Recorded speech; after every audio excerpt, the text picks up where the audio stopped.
so many people that want to be free from federal tyranny, not just in a political or an economic sense, but in a spiritual sense. As Christians, we are trying to purge ourselves from the idolatry of statism.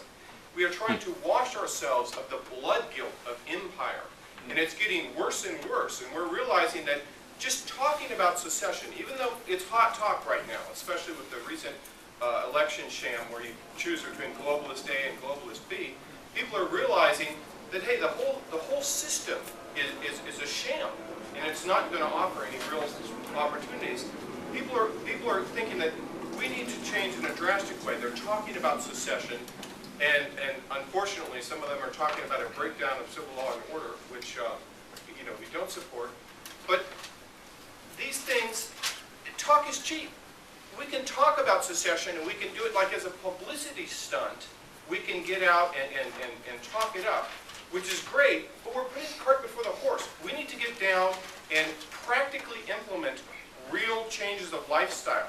We need to get off the grid in so many ways, and we need to do this now. We can't wait until somebody says, okay, you're free to live your own life. No, we're free now, and we're going to live our own lives now, and that will play itself out in the political and economic spheres over time.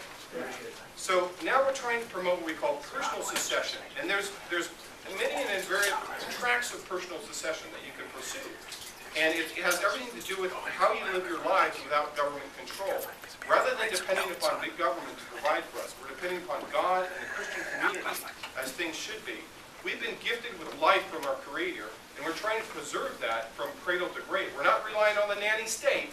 We're talking about families that are we're starting at giving birth to our own children, not taking them and being registered and stamped by the government from birth, but giving birth in our own homes with midwives and not registering, not signing them up for Social Security, not making them wards of the state from the moment of birth, not sending them off to government schools, not training them in the ways of statism, but rather training them in basic independent living.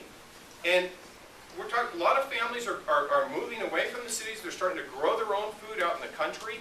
People are instead of going off to the corporations, they're staying home. They're trying to run a home business. They're trying to conduct their own lives, their own commerce. We have private means of exchange. We're exchanging with gold and silver coin, barter transactions. We're doing whatever we can to live our lives without falling into the rut, the same trap that everybody's been enculturated to do from the so many people. There's so many things we take for granted that people just don't even think about. And it's difficult. It's not going to be easy. It's going to require some sacrifice. A lot of people think about secession, well, I have to give up my government benefits. I have to give up my Social Security check. Well, yes, and now's a good time to start. We can start living without handouts from government.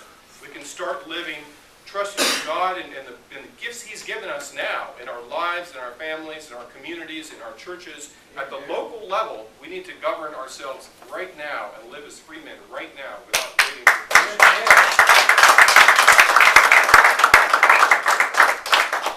So are there any specific questions about what Christian Exodus is doing now that anybody would like to ask?